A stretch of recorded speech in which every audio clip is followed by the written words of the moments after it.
Mira, muchas personas que me han llamado y me dicen, estoy llorando. Y yo le digo, bueno, permítete llorar porque eso quiere decir que estás sanando. Porque la única manera de poder salir del dolor es entrar. O sea, ¿qué pasa cuando yo vuelvo a mi país de origen? Wow. Porque en mi país de origen hubo muchos cambios. Las personas que me sostenían o mi red de apoyo probablemente ya no estén o tengan una vida sin mí. Y yo me reconfiguré en ese país nuevo. Entonces ahí vuelve a haber un choque.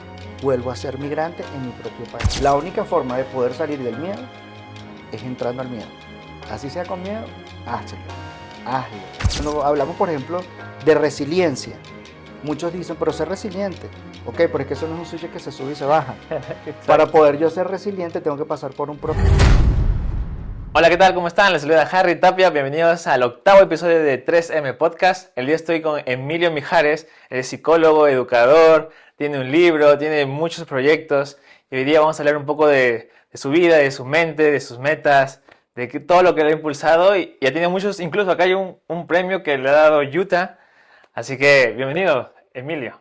Gracias, Harry, por esta invitación y agradecido de que nos preste tu ventana de apertura para poder crear el pensamiento resiliente a toda tu comunidad, a todos tus seguidores. Y bueno, aquí estamos para educar la mente. Ay, ay, ay. He venido un poco así elegante porque me han dicho que eres muy fashion, muy elegante Sí. al momento de estar en todos los talleres, en todos los proyectos. Bueno, así dice nuestra amiga Nani González, Sí, de así. malas decisiones, que soy el hombre más elegante de Utah, pero yo creo que eso es un mito.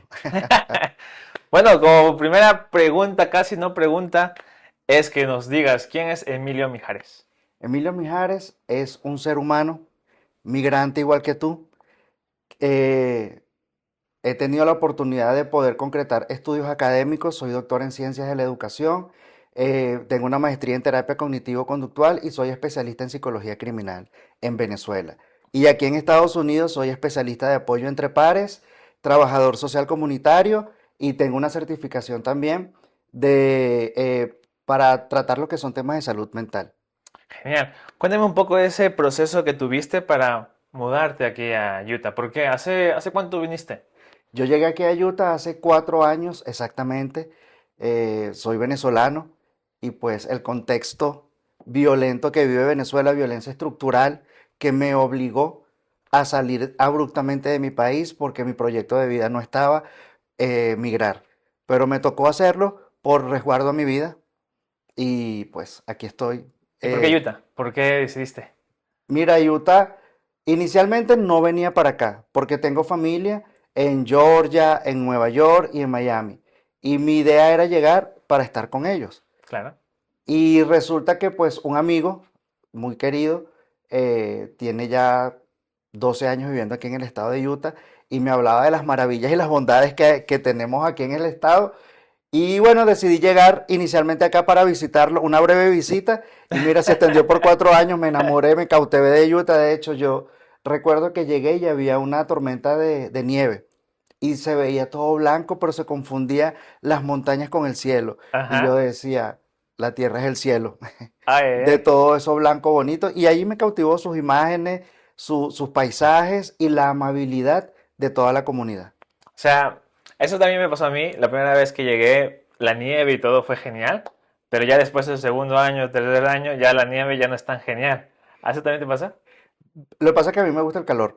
Ah, Y sí me chocó con ese frío, porque ajá. no estoy acostumbrado, yo creo que no voy a aguantar.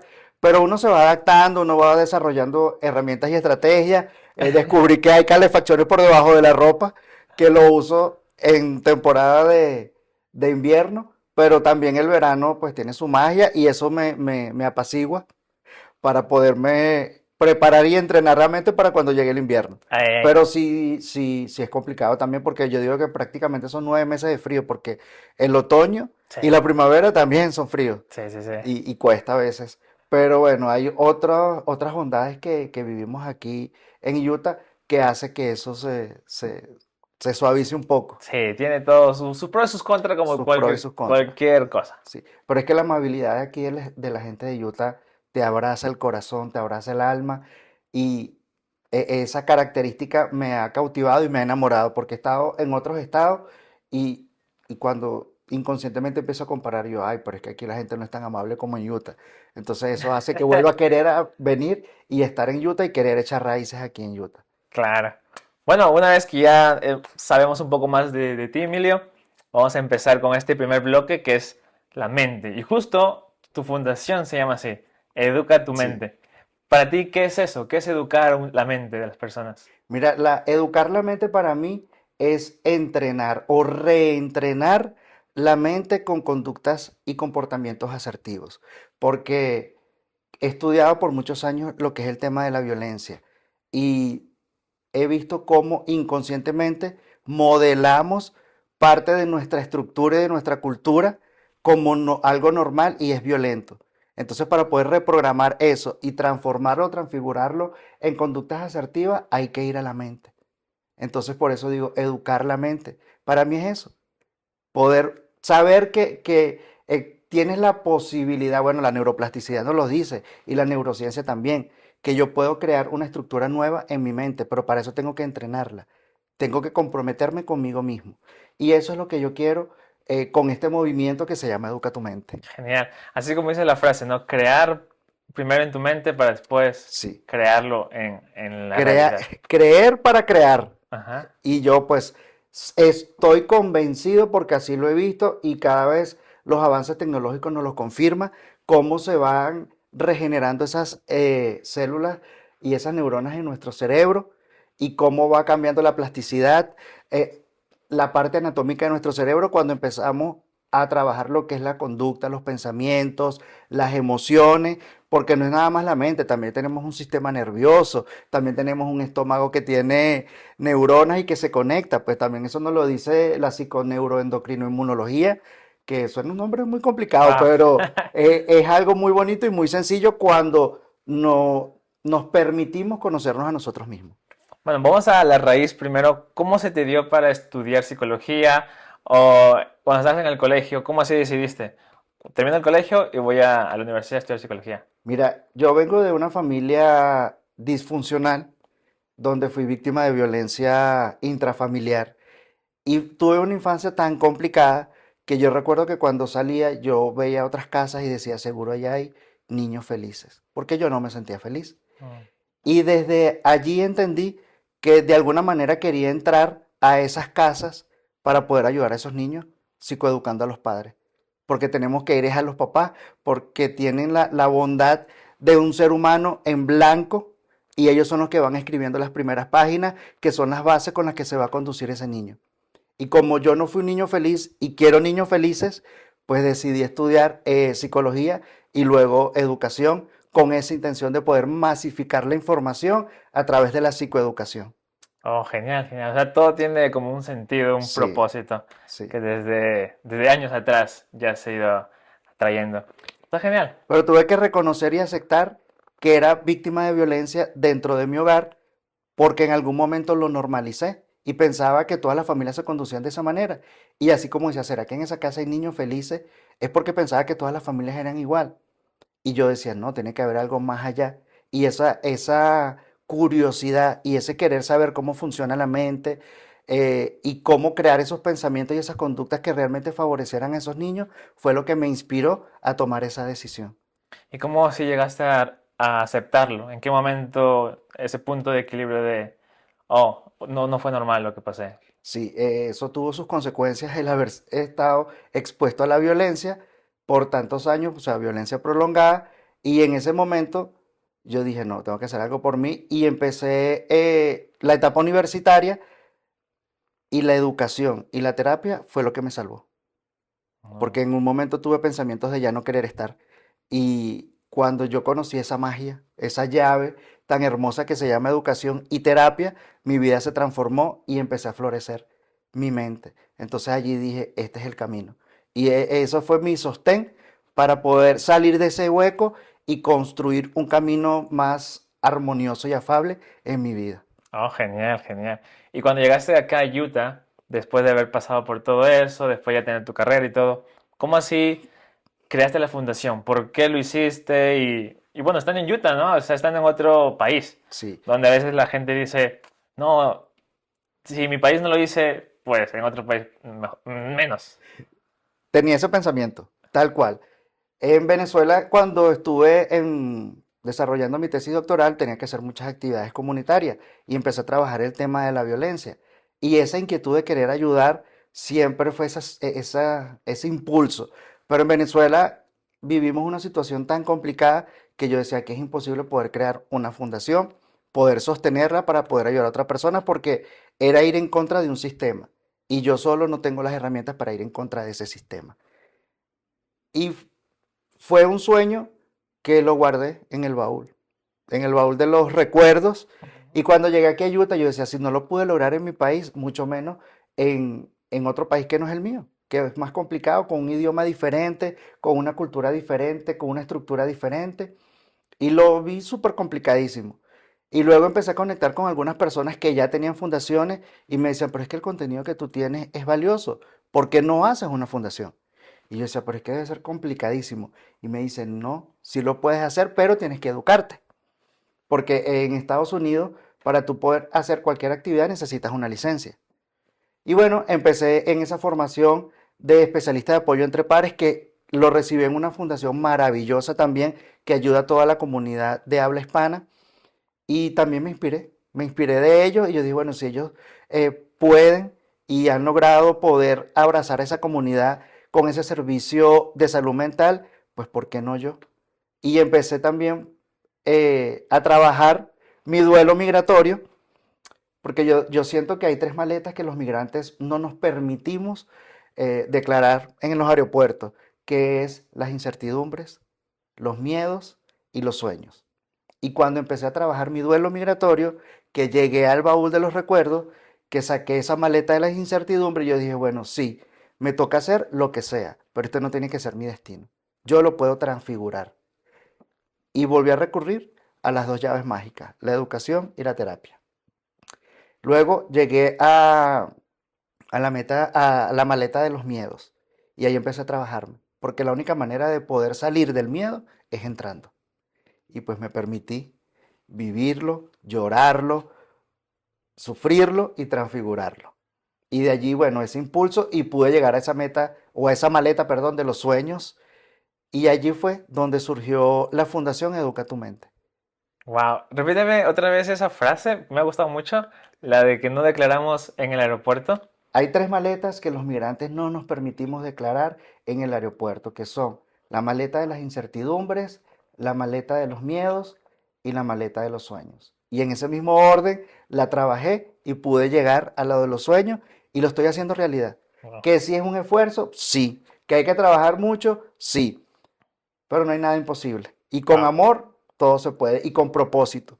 Porque pues me formé para ser un servidor comunitario, que era lo que hacía en mi país.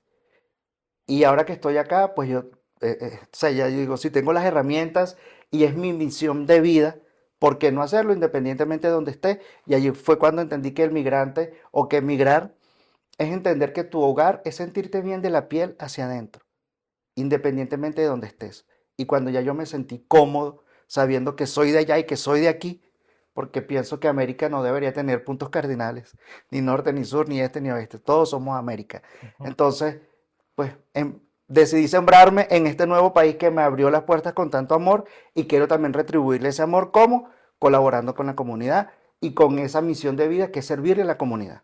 Genial, me gusta que justo hemos conectado un poco de lo que hablamos al inicio, de que las personas creyeron en ti antes de que uno mismo crea, ¿no? Ujú. Porque dices, pero ¿por qué no haces una fundación? ¿Por qué no haces esto? Y tú como que estabas pensándolo, pero ya hay gente que cree en ti, hay gente que te ve como una proyección así, entonces decides hacerlo.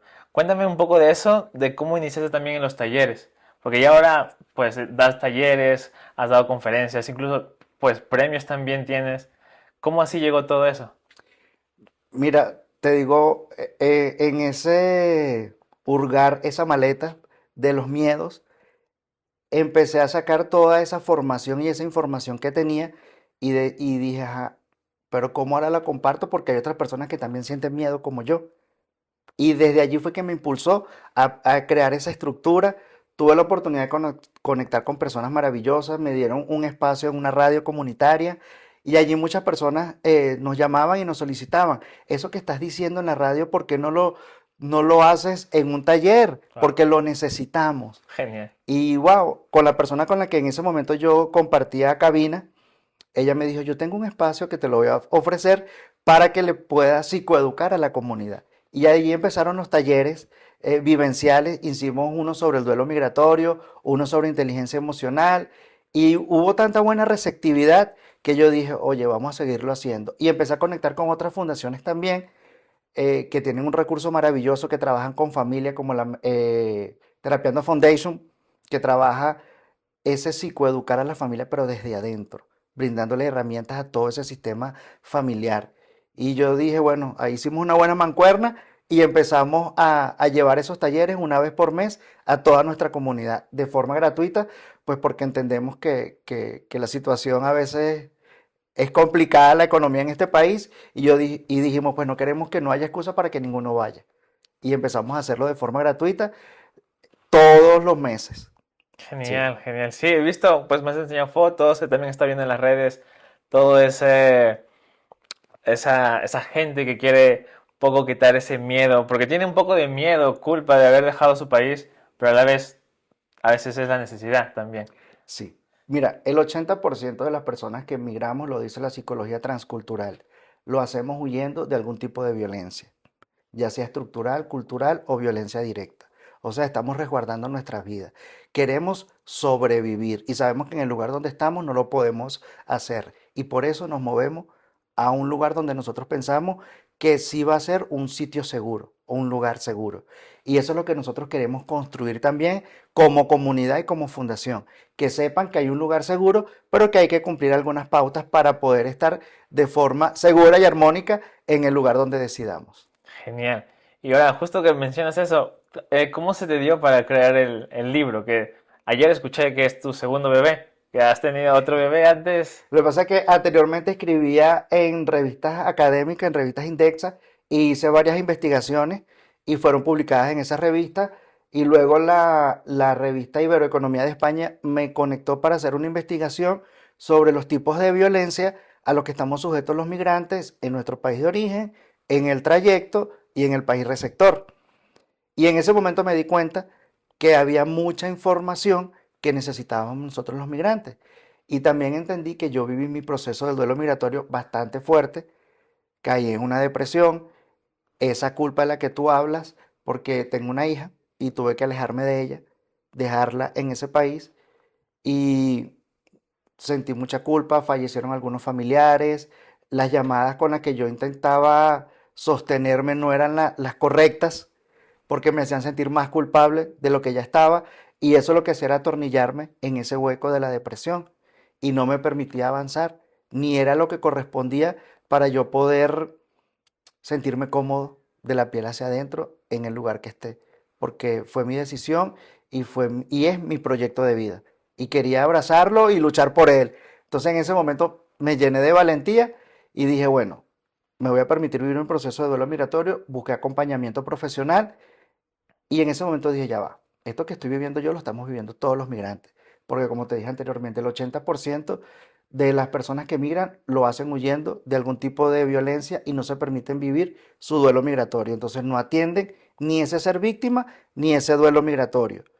Pero el otro 20% que sí lo planifica también lo vive porque no hay despedidas, no hay un cierre emocional, no hay un qué va a pasar. Y el duelo migratorio, a diferencia del duelo por pérdida, es un duelo por separación y tiene sus particularidades diferentes. Y en ese momento yo dije, no, tengo que hacer una guía emocional para que las personas puedan identificar los tipos de duelo migratorio que vivimos y cuáles son esas etapas y cómo ayudarse ellos mismos a poder salir adelante. Porque si la mente no está sana, pues mi entorno tampoco. Claro, wow, wow. Sí, tiene mucha razón porque como dices, no solo la gente sale de su país por otros temas, violencia o algo que quiere escapar, sino también por otras razones, pero al final todos llegan a tener ese duelo migratorio. Y que me parece muy interesante ese título. ¿Cómo así se dio? ¿Es una palabra o sea, es una que existe ya, el duelo migratorio? ¿O es algo que Sí. usted lo inventó? No, no, el duelo migratorio está muy bien estudiado y caracterizado por la psicología Incluso está, bueno, el duelo migratorio como tal no, pero sí el duelo está en el DSM con unos criterios, que es el diccionario de trastornos mentales, con unos criterios particulares. Hubo una psiquiatra maravillosa americana que se llama, americana, canadiense, no recuerdo, Elizabeth Kessler y David, que fue un discípulo de ella, y crearon un modelo inicialmente para las personas con enfermedades terminales, y luego traspolaron ese modelo para los familiares, y luego se masificó. Y yo dije, bueno, ese es un modelo que es hermoso, que explica muy bien las etapas del duelo y las emociones que nos acompañan en cada una de esas etapas. Entonces traspolé ese modelo al duelo migratorio. O sea, es algo que está investigado, es ciencia.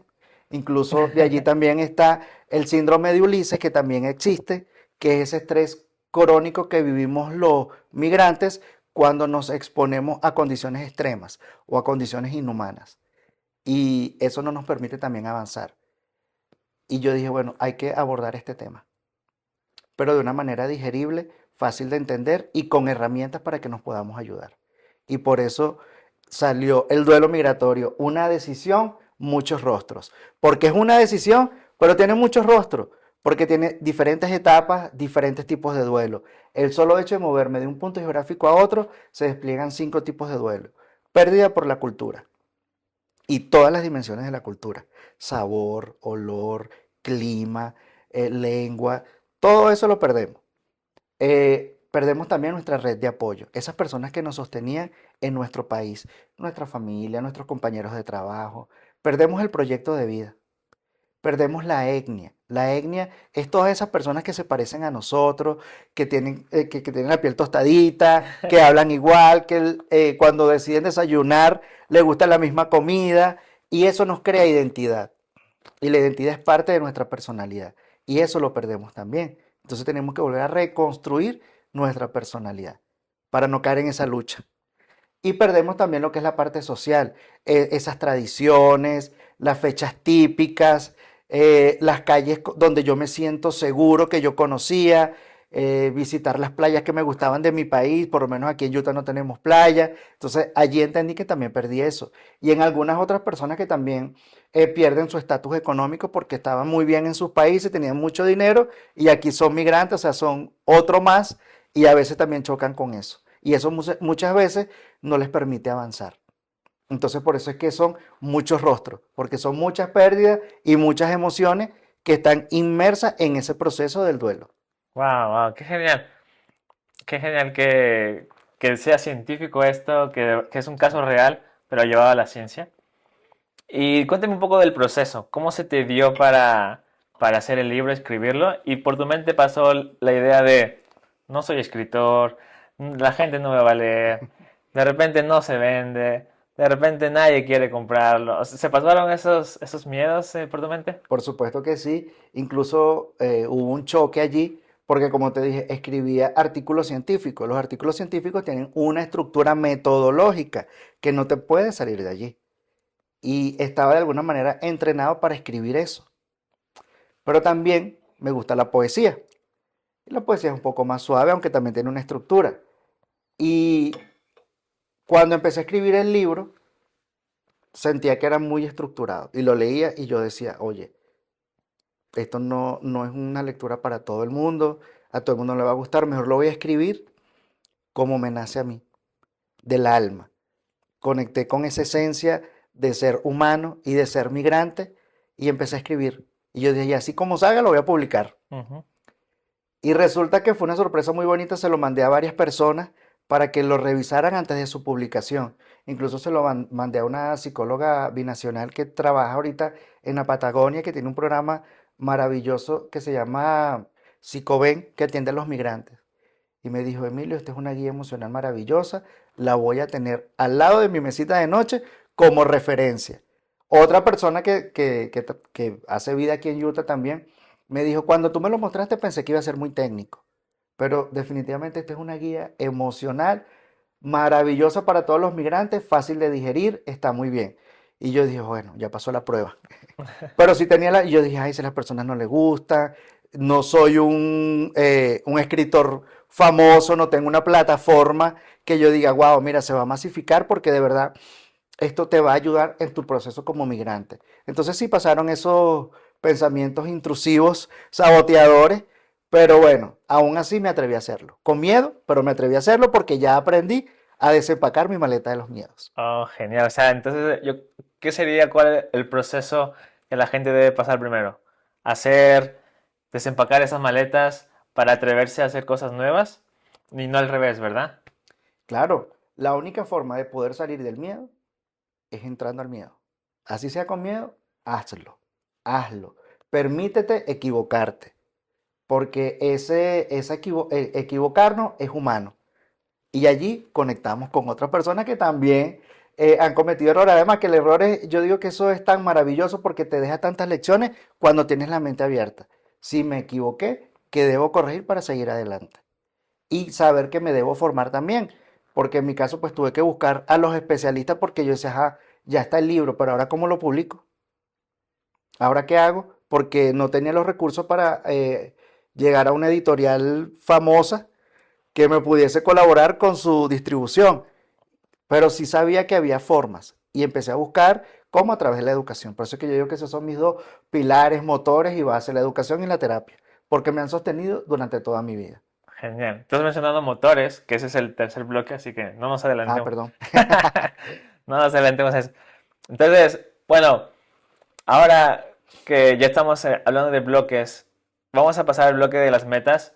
¿Cuál fue tu meta inicial al escribir tu libro? ¿Tu meta inicial al hacer tu fundación? ¿Qué es lo que primero pensaste?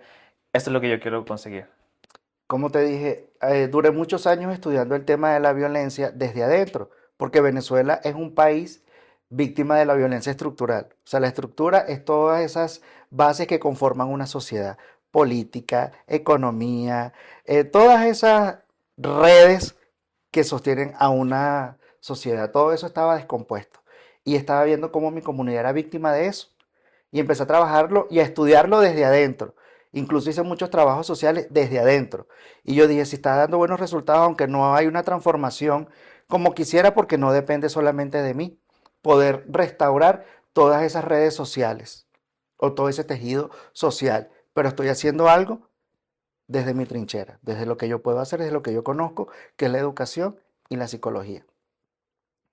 Y cuando llegué acá, yo dije, quiero seguir con ese proyecto. Pero ¿cómo? ¿Cómo? Y entendí que Estados Unidos es un país multicultural. O sea, hay diferentes culturas, que así como modelamos cosas positivas, también modelamos violencia. Y tenemos que psicoeducar la mente, ir a la mente, para poder adaptarnos de manera asertiva. ¿Cómo? A través del entrenamiento, a través de la psicoeducación, a través de esa formación pertinente, que yo entienda que este comportamiento que lo normalicé en mi país, aquí está considerado como un delito. Pero necesito pasar por un proceso de sanación y un entrenamiento, que alguien me lo diga, para poder adaptarme asertivamente, independientemente de la cultura que sea. Por eso es que yo siento que Estados Unidos es tan estricto, porque como vienen gente de tantos países, todos tienen que encasillarse por esta estructura, si quieren estar en este sistema. Y de allí surgió entonces la Fundación Educa tu Mente, con ese compromiso de poder psicoeducar a toda nuestra comunidad en temas de violencia, que sepan qué significa cometer un delito en este país, a diferencia de nuestro país. Que si en nuestro país puede que no esté dentro del marco legal, en este sí. Y eso es lo que yo quiero. Sí, genial, porque claro, como mencionas, pues en nuestros países podemos hacer algo y de repente el día siguiente estamos bien, pero aquí no. Aquí cualquier cosa que uno haga y que está mal, pues sí tiene consecuencias. Y cuéntanos un caso que has tenido de repente de de alguna asesoría que has dado, que ha pasado eso, que no ha estado tan informado y no sabía las consecuencias. Mira, voy a narrar brevemente el caso de una compañera que compartimos cabina en la radio. Ella también lo ha contado públicamente. Ella llegó aquí muy pequeña, de 8 años, 9 años. Y ella no sabía que era migrante. Y ella siempre se sintió de aquí. Incluso cuando venían estas redadas, ella enfrentaba a la gente del ICE y defendía a su comunidad porque ella decía, yo estoy legal y tengo que defender a mi comunidad. O sea, nadie nunca le explicó de estatus migratorios ni nada de esto. Resulta que esa persona de adulta, estando en su trabajo, la detiene. Y cuando se enfrenta o confronta al juez, le empiezan a leer todos sus delitos y dice, ya va, pero ¿en qué momento yo hice todo eso? O sea, usurpación de persona, evasión de impuestos, pero yo dice, si yo hago todo como yo creo que está bien, pero ella sabía pues que no era así. En ese momento se dio cuenta que no era así.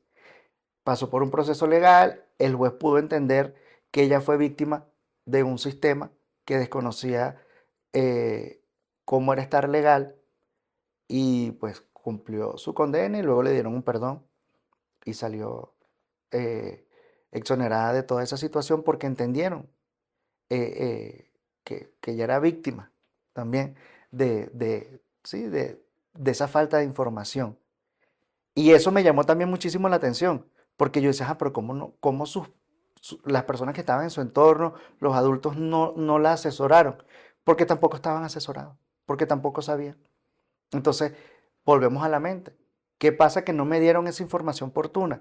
¿Qué pasa que no sané mi mente para poder educarme en esta nueva sociedad y poder encajar? Porque es un proceso. Como te dije, hasta que no sano la víctima, hasta que no sano el duelo migratorio, mi cerebro y mi sistema nervioso no está apto para poder aprender cosas nuevas de este sistema al que me estoy incluyendo.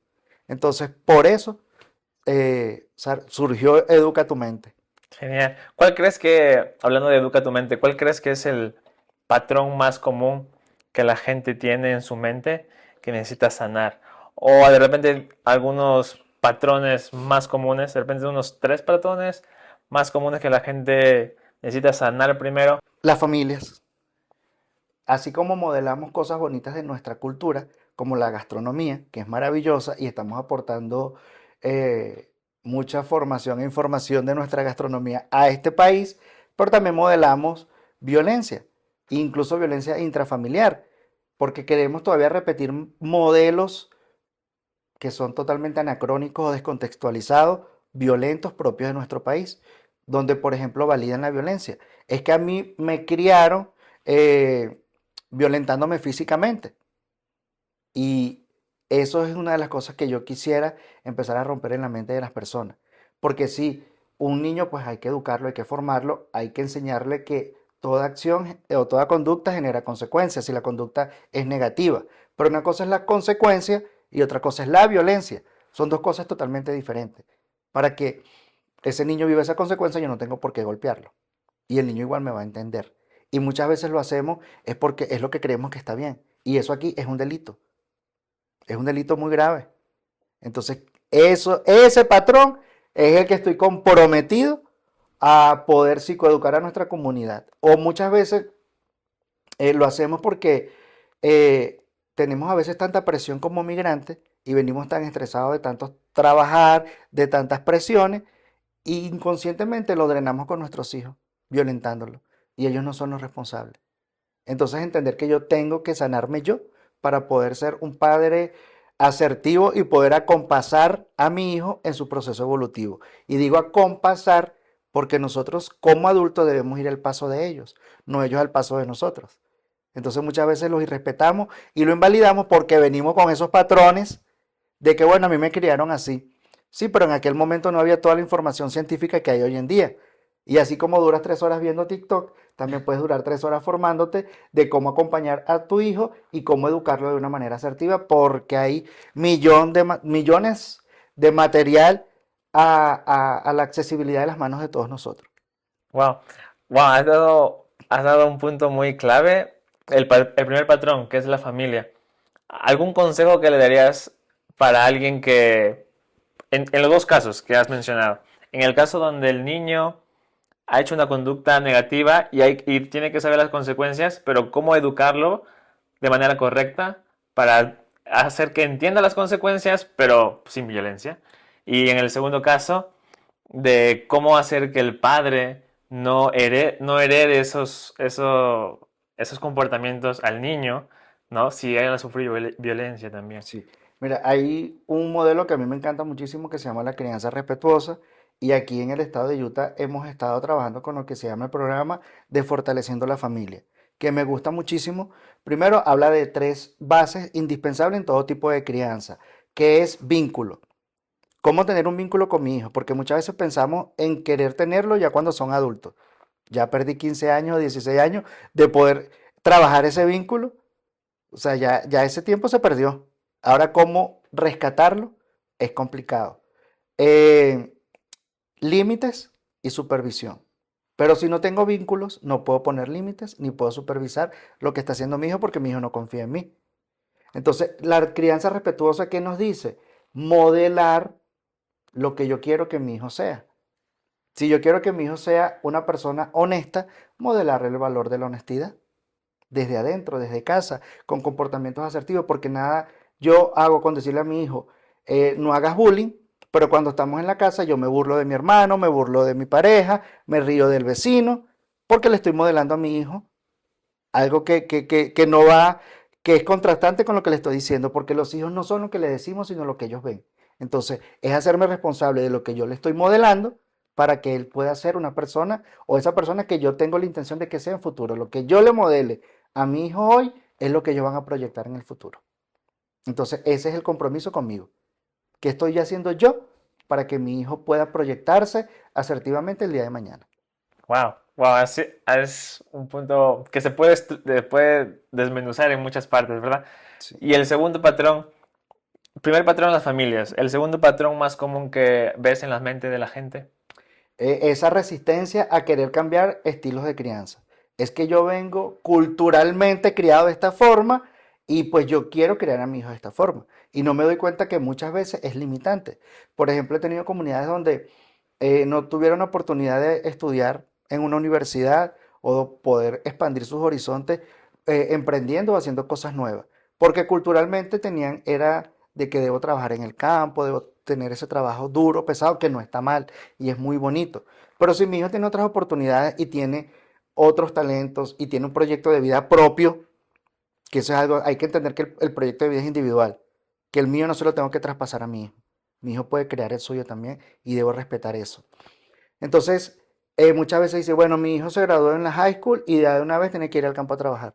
Ya, pero tu hijo es americano, tu hijo habla inglés, puede optar a becas, porque no le permites que él explore todo eso y se descubra.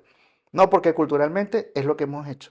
Este es el trabajo que mi familia siempre ha ejercido y él también lo tiene que hacer. Entonces, ¿por qué imponerle un proyecto de vida o un estilo de vida a alguien que puede elegir por sí mismo?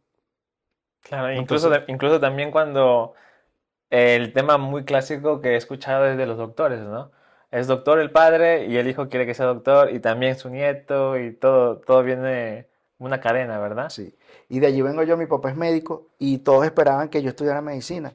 No me gusta la medicina. Y me dice, pero ¿por qué no estudias algo de verdad? Lo que yo estoy estudiando es de verdad también. Y también va a ayudar a muchas personas. Esto también es ciencia. Exacto. Entonces, hay muchos estigmas, incluso con carreras universitarias también, que pensamos que no vas a ser exitoso si no estudias esta carrera. No, ese fue tu propósito, es tu proyecto de vida. Y cuando estudiamos lo que es la ética profesional, muchas veces nos encontramos que tenemos habilidades innatas, que nacimos con eso para poder desarrollarnos en esa área laboral. Pero yo tengo otras diferentes. Entonces, respeta esas diferencias, que eso es algo que se trabaja mucho en terapia. La individualización. Porque aunque vivimos en comunidad, yo soy un otro diferente. Aunque nos conforma a todos un cerebro, un corazón, un cuerpo parecido, pero yo tengo otras intenciones, quiero ejercerlo de una manera diferente y eso es válido. Y eso es bonito. Eso es bonito respetarlo. Por eso es que yo siempre atino a los valores prosociales, pero a los asertivos. Porque mucho hablamos del respeto, invalidando y respetando al otro. Entonces yo creo que hay que definir muy bien esos términos.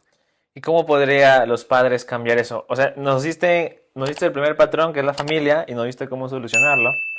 En este patrón, ¿cómo podría solucionar los padres ese caso? Las dos bases que me han solidificado y que me han sostenido durante toda mi vida, la educación y la terapia. Cuando yo me educo la mente, cuando yo entiendo que estoy en un contexto diferente, porque muchas veces quiero tener la misma crianza de hace que ejercieron mis padres en los años 70. Sí, pero estoy en el 2025. Los niños necesitan ahorita otras cosas. La sociedad es diferente. Entonces tengo que educarme para yo poder brindarle las herramientas a mi hijo. Y tengo yo que sanarme. Porque yo, cuando reconozco que esa violencia ejercida en mi casa me hizo daño, y me causó un trauma, y cuando yo desbloqueo eso, puedo entenderlo en el otro. Cuando yo entiendo que me dolió, puedo entender el dolor en el otro. Pero hasta que yo no lo reconozco en mí, hasta que yo no me sano, no estoy disponible para acompañar a otro. Y en ese caso donde la gente dice, pero yo no necesito terapia, eso, o sea, yo estoy bien, ¿por qué debería ir a terapia? Porque en este caso de los padres que quieren que sus hijos sean como ellos y todo, de repente para ellos está bien, sienten que es lo correcto, pero no. Entonces, ¿cómo hacerle entender que sí necesita ir a terapia o que necesita un apoyo? ¿Cómo se puede hacer en ese caso? Mira, yo pienso que obligado ni los zapatos entren. Tú no puedes obligar a alguien a que vaya a terapia. La terapia no es para el que la necesita, sino para el que la quiere. Sí, que se permitan asistir a estos espacios porque muchas veces, desde mi experiencia, que he tenido la oportunidad de trabajar con diferentes culturas y diferentes comunidades, cuando tú le hablas de todos estos temas, hay un despertar de conciencia. Y para mí la conciencia es la ciencia del aquí y el ahora. Me doy cuenta. Y por ejemplo me pasó con el duelo migratorio, una decisión, muchos rostros. Cuando le hablaba de este tema a las personas, decía, yo tengo 15 años aquí en Utah y ahorita es que me estoy dando cuenta que sí estoy en esta etapa y el daño que me está haciendo. Pero como no lo sabía, no me había molestado en mirarme hacia adentro. Entonces, cuando hablamos de familias funcionales y de familias disfuncionales y las caracterizamos cada una, dicen, oye, yo encajo en esa familia disfuncional y no me había dado cuenta hasta en ese momento. En ese momento que me di cuenta es cuando empiezo a buscar ayuda. Pero pues permitirse ir a estos espacios para que escuchen, porque hay muchísima información. Abrir un poco la mente para poder ir rompiendo poco a poco esas estructuras, respetando el tiempo y el proceso de cada quien. Habrá personas que tendrán conductas evitativas, es decir, que de alguna manera no quieran aceptar esas nuevas formas de poder conducirse, pues porque están cómodos en esa vieja estructura. Pero bueno, también es válido y en algún momento, cuando vivan sus consecuencias, pues se darán cuenta. Claro, claro, wow. ¿Y cuál sería el tercer patrón que más común que has visto en la mente de las personas? El que les cuesta muchísimo habitarse a sí mismo, vivir dentro de sí mismo, o sea, permitirse escucharse lo que se están diciendo y sentir lo que está sintiendo, porque está una estructura de personalidad. Lo que pienso, lo siento. Y lo que siento, las emociones, me genera bioquímicos. Y esos bioquímicos me impulsan a manifestar ciertas conductas. Entonces hay que volver a los pensamientos. ¿Qué estoy pensando? ¿Qué estoy sintiendo? ¿Y qué estoy haciendo? Pero para eso tengo que comprometerme conmigo mismo a poder habitarme, a poder volver a conectarme conmigo mismo. Pero sí, y cuando hablamos, por ejemplo, de resiliencia, muchos dicen, pero ser resiliente. Ok, pero es que eso no es un switch que se sube y se baja. Para Exacto. poder yo ser resiliente tengo que pasar por un proceso y tengo que atender dos elementos indispensables, los intrapsíquicos y los ambientales. ¿Qué hay en mi mente? ¿Cuáles fueron esas creencias con las que me codificaron y con las que yo estoy operando en este momento? ¿Y cuál es el ambiente que me rodea? ¿Realmente es una persona o son personas que me están ayudando a que yo pueda continuar o son personas que me están hundiendo en un hueco? Y desde ese darme cuenta y esa responsabilidad de habitarme a mí mismo, yo decido si continúo entonces con esta persona y diciéndome esto que me estoy diciendo. Y si no puedo por mí mismo, buscar ayuda. Porque aquí en Utah hay muchísimas. Y por internet, bueno, Claro, infinidad. eso es muy cierto de que la gente siempre es un consejo muy clásico, ¿verdad? Ser resiliente, pero no es Sí. como un switch, como Por dices. eso eso también hay que respetarlo. Porque a veces, por ejemplo, en el contexto venezolano, sabemos que el 80% de los venezolanos están en el síndrome de la indefensión aprendida y de la desesperanza. Pues porque hay un contexto bastante complicado en su ambiente, pues en ese país. Entonces, por más que tú le quieras brindar herramientas que sí están bien, pero se le va la luz 15 horas, no tienen para comer, no hay gasolinas para poderse trasladar y poder lograr sus metas y sus sueños, para poderse mover o conectar con las personas que necesita y que requiere. Entonces, como tú le dices a un venezolano que sea resiliente, si el contexto no se lo permite. Y eso también nos lleva a reflexionar de que la psicología por sí sola no puede, porque hay un contexto que no depende de nosotros, que es lo que yo hablo de violencia cultural y violencia estructural. Y hasta que no vayamos a esos orígenes, pues no podemos hacer nada con la violencia directa tampoco. Wow, exacto, exacto. El contexto es muy Importante, Es muy importante. importante. Y de allí también yo le digo, igual que por ejemplo llevar a una persona víctima de violencia a la resiliencia es un proceso, porque si es una violencia extendida probablemente tiene su mente afectada, tiene problemas de salud mental, hay una depresión, tiene rota su autoestima, su autoimagen, su autovaloración. Entonces tú no le puedes decir ser resiliente, porque no lo es no porque no quiere, sino porque no puede. Y necesita una serie de pasos, necesita ayuda multifactorial, diferentes contextos, y eso es lo que hay que proveerle a esa persona. No obligarla a que salga de allí, sino a compasarla, porque hay que ir el paso de esa persona para que pueda realmente crear una escalera y salir de ese hueco. Wow. Todo eso lo que has mencionado de los patrones, ¿lo mencionas en el libro?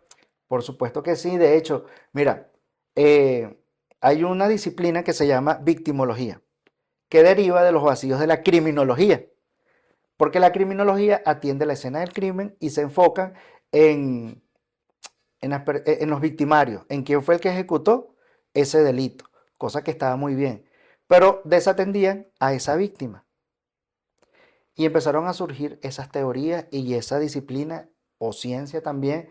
Y empezó a decir, mira, hay que describir las vulnerabilidades de las víctimas para poder desarrollar políticas públicas. Y surgió como magia. Y dentro de una, hay una que surgió en el 2013, no me acuerdo ahorita el nombre del autor, se las debo, te la voy a decir para que la pongas allí, En la descripción. en la descripción, que él caracterizó la vulnerabilidad de los migrantes y cómo desde esa vulnerabilidad éramos víctimas del sistema donde estuviésemos intentando encajar. Y desde esa teoría describo los diferentes tipos de violencia a los que estamos sujetos los migrantes en nuestro país receptor, en el trayecto y en el país que nos recibe. ¿Y qué podemos hacer para empezar a sanar a esa víctima?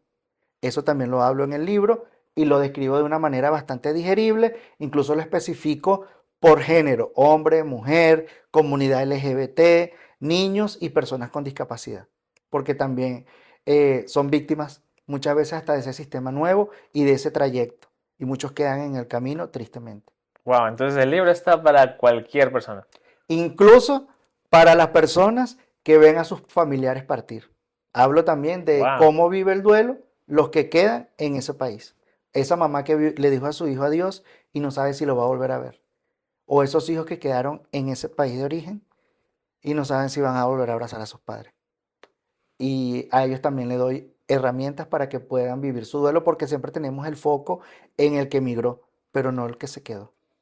Wow. De todas las herramientas que has mencionado, bueno, por si acá, el libro está en Amazon, así que pueden conseguirlo. El link está en la descripción. Y bueno, y también si te gusta lo digital, también está en digital. Está en digital, está en Kindle, está en digital, está en físico, en Amazon, en cualquier parte del mundo y próximamente audiolibro. Ay, Duelo ay. migratorio, una decisión, muchos rostros. ¿Y quién va a ser el audio? ¿Cuál saldrá la voz? La de Estamos, Emilio. eso hace sorpresa. No te voy a adelantar. Y bueno, Así me vuelves a entrevistar. ok, la segunda parte de la entrevista.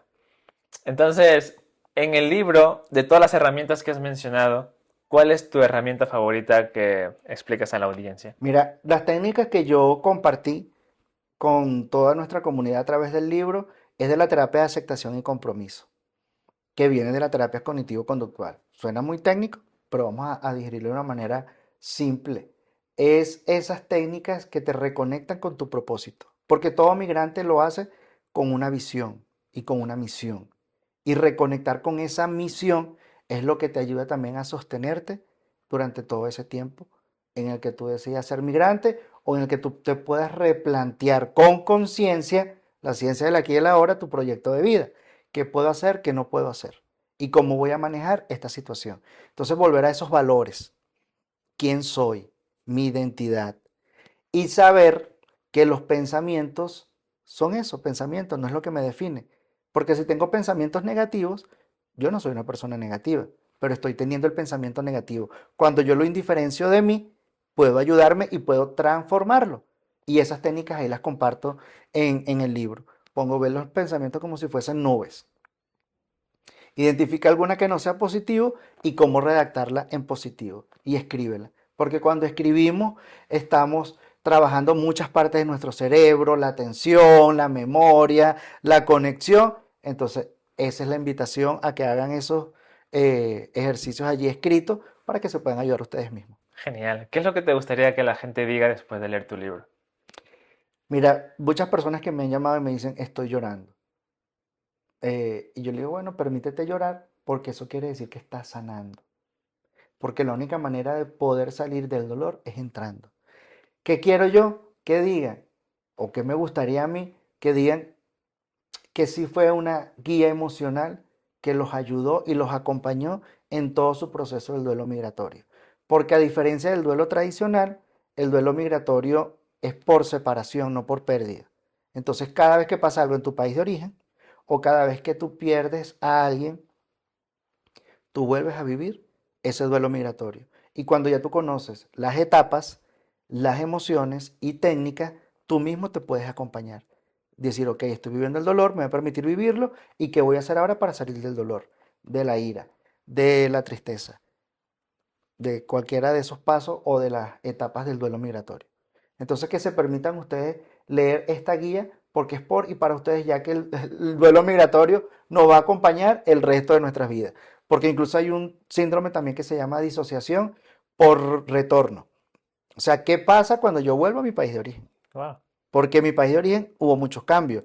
Las personas que me sostenían o mi red de apoyo probablemente ya no estén o tengan una vida sin mí. Y yo me reconfiguré en ese país nuevo. Entonces ahí vuelve a haber un choque. Vuelvo a ser migrante en mi propio país. Y si ya yo conozco el proceso y las etapas, me puedo ayudar. Wow, qué locazo. Es como cerrar un ciclo, ¿verdad?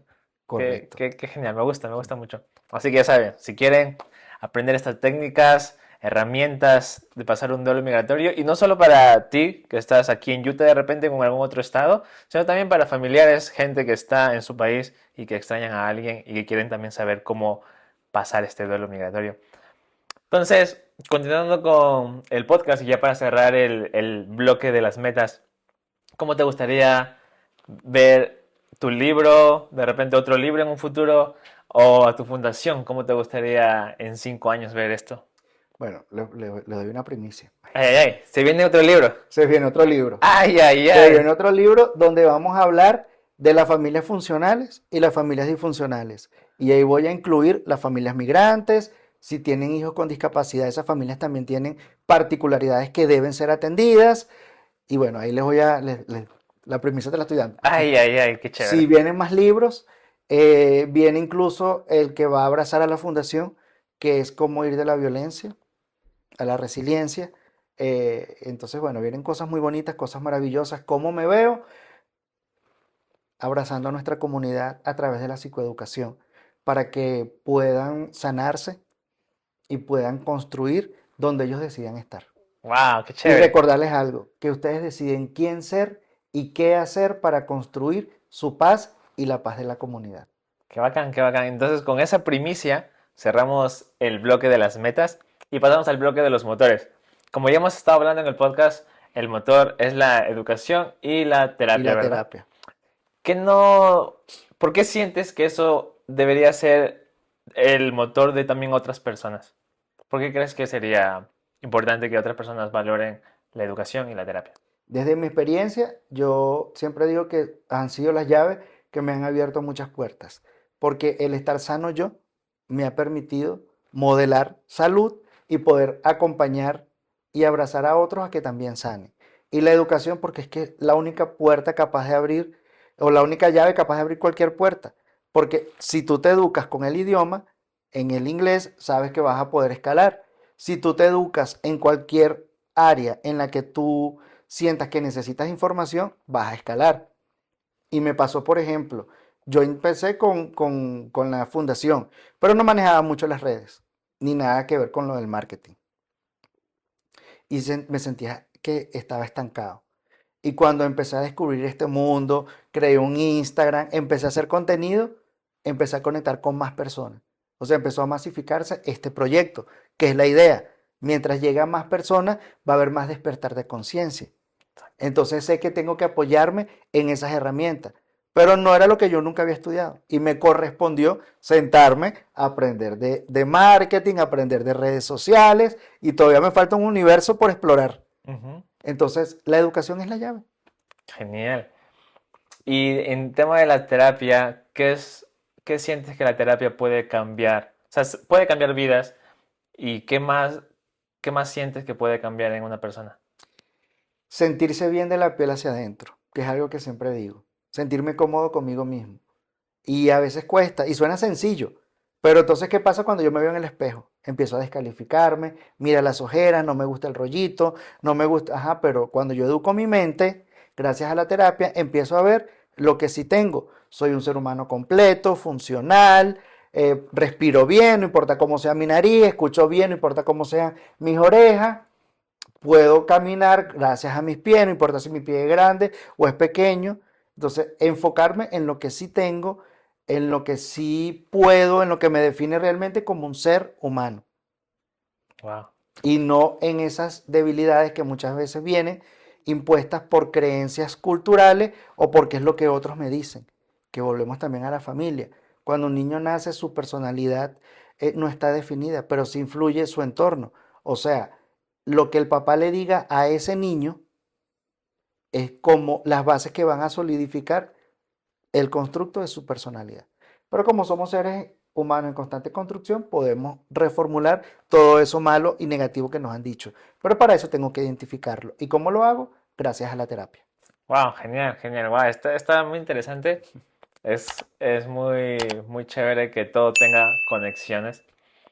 Y también, cuando hablas de la educación, cuando tú has hecho el libro, has hecho los talleres, ahora también psicólogo, educador, ¿cómo sientes que tú te identificas más? ¿Te identificas más como alguien que escribe libros y ahora que iba a sacar su segundo libro? ¿Te identificas más como alguien que quiere hacer más talleres, que quiere ayudar a la gente, como un psicólogo, como un educador? Sí, dentro de mi proyecto de vida está el escribir. Es algo que me apasiona, me encanta la poesía, incluso en cada epígrafe del libro, en cada capítulo, hay una poesía que habla de esa información que van a descubrir. O sea, ese es como la puerta que se va abriendo para invitar a las personas a que entren a ese espacio para descubrirse a sí mismos. Me veo como un escritor, quiero escribir muchísimo, pero desde este estilo, psicoeducativo. Y me veo como psicoeducador, es decir, dando conferencias, pudiendo masificar toda esta información. Y sé que mientras a más personas llegue, puede haber ese despertar de conciencia a través de como conferencias y talleres, más que como la terapia uno a uno. O sea, que sí me gusta y es muy bonita, pero me gusta o siento que puedo llegar a más personas a través de ese recurso psicoeducativo como lo es las conferencias. Entonces por allí es donde quiero encaminarme. Genial. Y ahora que hemos hablado de todas las frases que hay en el libro, ¿tienes alguna frase que tú dices durante el día que te lo repites o en momentos, porque uno no siempre está de repente en su 100, ¿no? No siempre está alegre, no siempre está con ganas de hacer cosas. En algún momento donde tú te sientes poco apagado, ¿tienes alguna frase o algo que te despierte y te haga cambiar? Sí, de hecho hay un epígrafe que yo escribí que está allí en el libro y termina con una frase, si quieres te digo el epígrafe, que describe muy bien mi trayectoria como migrante. En una diminuta maleta cupo toda una vida. Una despedida sin adiós se dio, sí, sin adiós, porque con él me iba. Adiós y en sus manos me encomendé. Caminando sin norte, días sin rutinas, lluvia con sol, estoy respirando.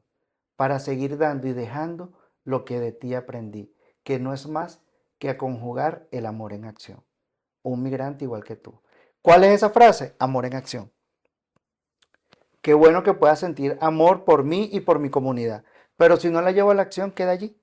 Entonces todo el tiempo me estoy diciendo amor en acción, amor en acción. Yo soy amor en acción. Y eso me motiva a seguir dándole y abrazando a toda nuestra comunidad. Amor en Wow, acción. wow, genial. Sí.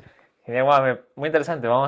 Mucha gente, pues, ya sabes, si quieres, si aún no tienes una frase de repente que te repites al día cuando tienes un momento bajo, con baja energía, pues puedes decirte eso a ti mismo, que eres amor en acción, que vas Ujú. a servir a los demás. Y también, ahora que tienes un trabajo, tienes tu fundación, ahora ya sale el segundo libro y los talleres, ¿cómo haces para organizarte o cómo haces para tener tanto tiempo? Porque las 24 horas, obviamente, ¿no? Pero ¿cómo haces para dedicar tu tiempo en todos esos proyectos? Indiscutiblemente, tener una agenda, apoyarme en estos avances tecnológicos, porque de verdad que son un recurso fabuloso, y tener un equipo multidisciplinario que te guíe, porque yo solo no puedo, hay cosas en las que yo no soy especialista y está bien no ser especialista en todo, pero sí tener a las personas que sí lo son y poder apoyarte en ellos. Entonces yo pienso que es eso, una agenda, un equipo multidisciplinario que te apoye, que te ayude y personas que estén comprometidas como tú. Genial. Bueno, para ya más o menos cerrar el podcast, siempre cerramos con unas clásicas preguntas. La primera pregunta es de la persona, nuestro invitado anterior, que fue Pinky, Pinky en USA. Ella dijo que es algo que has querido hacer, pero que no has dado el tiempo. O de repente has puesto otra excusa, ¿no? ¿Hay algo de eso en ti? ¿Hay algo que has querido hacer y que has dicho, lo hago mañana, pero tienes tiempo, pero de repente lo pospones? Sí.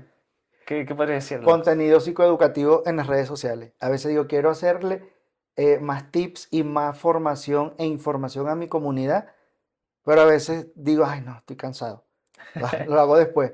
Pero creo que es miedo también a el poder mostrarme tal cual como soy. O sea, por ejemplo, si vengo de mi área laboral, a veces digo, ay, estoy destruido, pero ¿cómo me voy a mostrar así a mi comunidad? Pero tengo que hacerlo porque también eso me humaniza y les muestra a las personas que pues yo también tengo un trabajo bastante pesado, que también llego destruido a mi casa, que a veces tengo ganas de no querer hacer nada y ese es el compromiso y lo voy a hacer, Ay, ay, ay. Entonces, a Pinky que nos está viendo, ¿qué le dirías a esa pregunta?